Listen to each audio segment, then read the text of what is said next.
Hey everyone. Yeah, I'm at lunch right now, so I decided to do this edition of the Animated Girl Profiles Confidential. And as you could see, we are going to talk about a very popular character in the Sonic the Hedgehog franchise. In fact, she's one of the more popular non-game characters, and that is Bunnie Rabbot, or as she is known at times, Bunnie Rabbot de Coolit, or Bunnie de Coolit. The reason being is because in the comics she is married to that formerly cowardly Antoine de Coolit. So yeah, I'll get to that in a little bit. But anyway, Bunnie's history, I'll tell you this, it all depends on which of her backstories you believe, probably more than anything.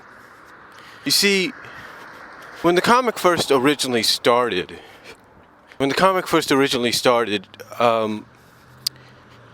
I'm assuming, again, I don't really know, but I'm assuming there is either during the regular run of the comic, during the third issue of the regular run of the comic, which is still going today, or it was the third issue, the fourth issue of the issue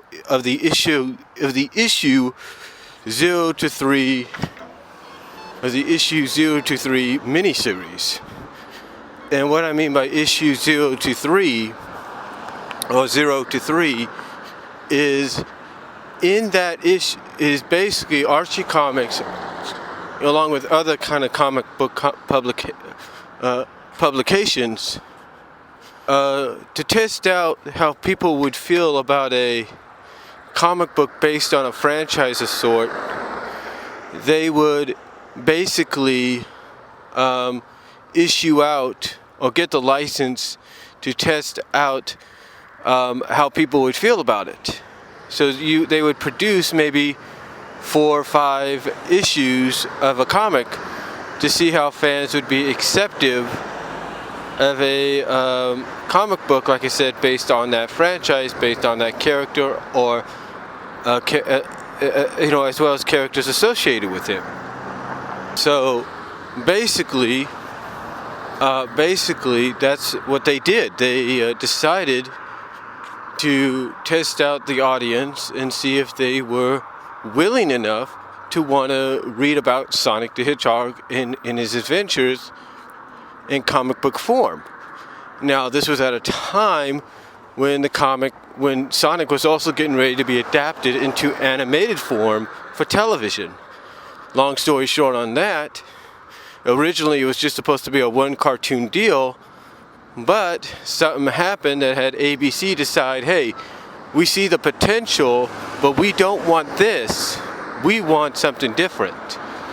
And from what I understand, Sonic SatAM was brought over to ABC, and Adventures, which was supposed to be on ABC, its concept of being silly and all that, went to syndication.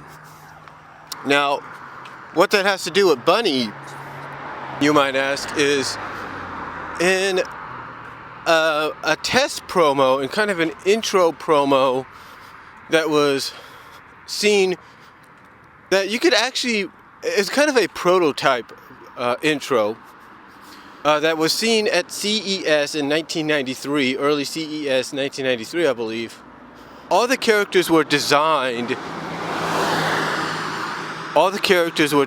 to look like what they would have what they did in the early portions of the comic. And I guess you could say they had a bit of that comedic feel to it. But of course, something like I said happened, and the adventures, defending freedom, saving the planet, or getting the planet back kind of deal was more appealing to ABC than the comedic side of it. Not saying SatAM didn't have comedic sides, they did. They did have the humor. As a matter of fact, there are several episodes in the first and second season where Bunnie is kind of a part of that humor, if you kind of catch my drift. But yeah, basically, getting back on topic, that is why I'm assuming I'm assuming it was either the final issue of the issue 0 to 3 miniseries, which was basically like a fourth part, but it was called issue 3, or if it was the official issue 3 of the ongoing comic. But anyway, getting back on topic, like I said, Bunnie was basically introduced in a manner that, well, let's just say was more very adventures-like. Because like I said, you got to remember this. This was at a time when Archie Comics tried to blend a bit of SatAM into adventures, but more with adventures but more of an adventures feel than anything else. And I believe as time went on and Archie kind of realized, oh, you know, there's a big difference, they started to slowly transition away. As far as Bunnie's role in this, when she was first introduced in the comics, she was captured. She was just a regular Southern Rabbit, Southern Mobian Rabbit, if you will, taking care of her carrot garden. Yeah, you kind of get the joke there. And she's captured by SWAT bots and literally tossed into a portable roboticizer. And it's only then that she is rescued by Sonic and Rotor and is given the nickname of Rabbot by Sonic. But again, her origin is different depending on how you look at it. That was back, I guess, when they had really no concept of what the comic was going to be like in the long run. You know, they didn't really have any concept of how much the comic was going to evolve, if you catch my drift. They really didn't have no concept. So, anyway, in other outlets for the franchise and for these characters like Bunnie, there was another comic, or not a comic, but there were several junior novels that were released. One of the junior novels was called Robotnik's Revenge. And I think it was Robotnik's Revenge, I'm pretty sure of it. It was Robotnik's Revenge. And in this issue, and in this junior novel, Bunnie was again, of course, captured and placed into a roboticizer very similar almost and identical to what was seen on SatAM. Sonic SatAM, Sonic Saturday Morning. It's very identical to what was seen on Sonic SatAM, Sonic Saturday Morning. So anyway, again, long story short, Bunnie in this junior novel, origin of how she got, in this junior novel take on how she got her robotic parts, she ended up, like I said, she ended up being captured, but she knew the freedom fighters. The big difference in the early issues, and like I say, the first, 3 to 5 issues, depending on which issue of the comic she debuted, I'm leaning more towards a regular run, but I'm also kind of inclined to say it was the last run of the original miniseries. She didn't know who the characters were. She didn't know who Sally was. She didn't know who, Sonic or Antoine or Rhoda was. Well, she knew who Sally was because she was a princess and she wanted to be a hairdresser. But, she didn't know, anything besides that. She didn't know anybody else besides her. But in the junior novel version, she does know who they are because she's been friends with them for a long time. In fact, Sonic SatAM kind of indicates this with a 2-part episode in the second season called Blast to the Past. Now, as the comic would evolve, though, her origin of how she became roboticized would change as well. There's a flashback scene in issue 46 that indicates she already knew who the freedom fighters were, and that she was roboticized, while she was still a member of the team.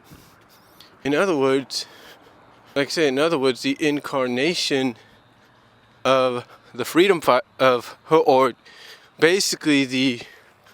her origin had changed basically 46 issues into the comics. So her origin had definitely changed. As we got, of course, into the soft retcon and reboot of 250 that started with 252, her origin of how she got her robotic limbs definitely changed as well. because of the fact that it wasn't robotization, it was actually cybernetics, if you will, that were given to her by Uncle Chuck to help save her life because she was injured. She had life-threatening injuries as a child thanks to Robotnik's coup. So she was given the limbs by Uncle Chuck to help save her. And as far as her growing older and getting into being older and everything, basically, I think from what the Comic Origins has said, and I haven't read it yet, but from what I can almost conceive, if you will, as she got older, she got replacement parts. In other words, she would have to be upgraded. And that's kind of funny because in one of the original Sonic Super Special 48-page comics, she did get an upgrade because of the fact that her robotics were fighting her organics for control and basically were poisoning her to where if she didn't do something, it would have killed her. So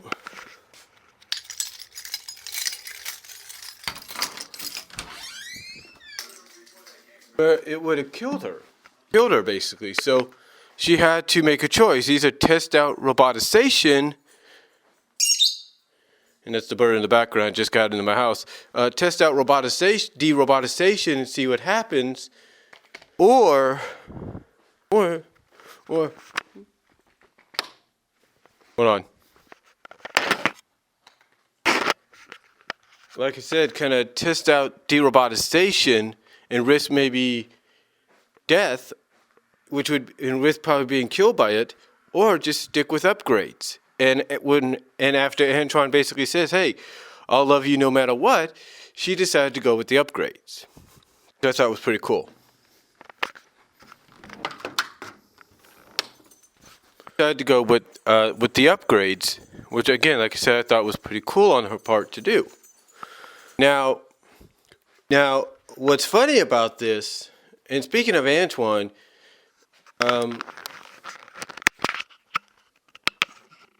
what's funny about that is, back, in issue 8, it was kind of hinted at there was something between Antoine and Bunnie. And again, that was an issue at the end of issue 6. They decided to go full on with it. And despite the on and off troubles that they've had, and believe me, comic history of the book, look up their history, you will see major ups and downs, if you will. They had major ups and downs. And what I mean by major ups and downs, what I'm talking about is the fact that there were one major instance took place during what would be Carl Bowler's and Ken Pender's final runs with the comic as the head writers. And what happened was Antoine got replaced by his evil double from another dimension called Patch. And because of Patch replacing him, the relationship between both Bunnie and Antoine came to a sour note because Bunnie had thought that Antoine had broken up with her. That Antoine had broken up with her, when in fact it was Patch who was doing all this for a shot at doing his own coup and taking over the kingdom, which of course blew up in his face. And in the end, Antoine was reunited with Bunnie, and basically the love never ended between the two. Now, I know some people sour on that whole situation because during it, Bunnie ended up actually flirting a little bit with Sonic, even though she didn't know it was Sonic at first, because it was actually Scourge, who was known as Evil Sonic in disguise, another anti-dimension version of a character. So she didn't know. And then if that's not enough, she actually kisses the real Sonic on the lips for rescuing her. And again, this was all during a thing that Carl Bowlers had done. And Ken Penders, despite how people feel about him, and yes, they have a right to feel how they feel, tried everything he could to fix it. Now, I know this is running long, but what I'm saying is that relationship has had a tremendous up and down battle. And with 174, it came to a head when they were finally married. And they have remained married since that time. I mean, and